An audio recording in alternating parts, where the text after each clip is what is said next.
Hi friends, ഞാൻ ഈ video ചെയ്യാനുള്ള കാരണം ഈ വീഡിയോ കാണുന്ന എല്ലാവരും ഗ്യാസ് കണക്ഷൻ ഉപയോഗിക്കുന്ന ആൾക്കാരാണ്. അതായത് EKYC അഥവാ ബയോമെട്രിക് ഇത് ചെയ്തില്ലെന്നുണ്ടെങ്കിൽ ഗ്യാസ് നമുക്ക് അടുത്തത് ബുക്കിംഗ് ചെയ്യാനും പറ്റില്ല. പിന്നെ വേറെ കാര്യം എന്ന് വെച്ചിട്ടുണ്ടെങ്കിൽ 3 മാസം 6 മാസം ഉപയോഗിക്കാത്ത കണക്ഷൻസ് ഒക്കെ ഉണ്ടാവും. അതായത് ചില വീടുകളിൽ ഒരു സിലിണ്ടർ 2 മാസമൊക്കെ ഉപയോഗിക്കുന്ന ആൾക്കാരൊക്കെ ഉണ്ടാവും.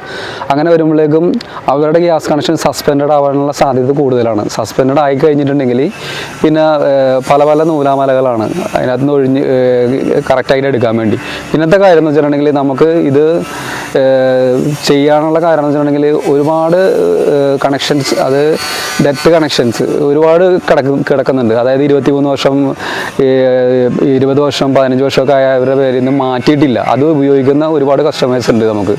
അപ്പോൾ പറഞ്ഞു വരുന്നത് ഈ ഡെത്തായി പോയ ആൾക്കാരുടെ അടുത്ത അവകാശികൾ, അതായത് അച്ഛൻ്റെ പേരിലാണെങ്കിൽ അത് വൈഫ് ഉണ്ടെങ്കിൽ വൈഫിൻ്റെ പേരിലേക്ക് മാറ്റുക, വൈഫ് ഇല്ലെന്നുണ്ടെങ്കിൽ മക്കളുടെ പേരിലേക്ക് മാറ്റുക. മക്കളുടെ പേരിലേക്ക് മാറ്റാനുള്ള ഓപ്ഷനൊക്കെ നമ്മുടെ ഗ്യാസ് ഏജൻസിയിൽ അതിൻ്റെ വിളിച്ച് വിശദമായിട്ട് അന്വേഷിക്കാം.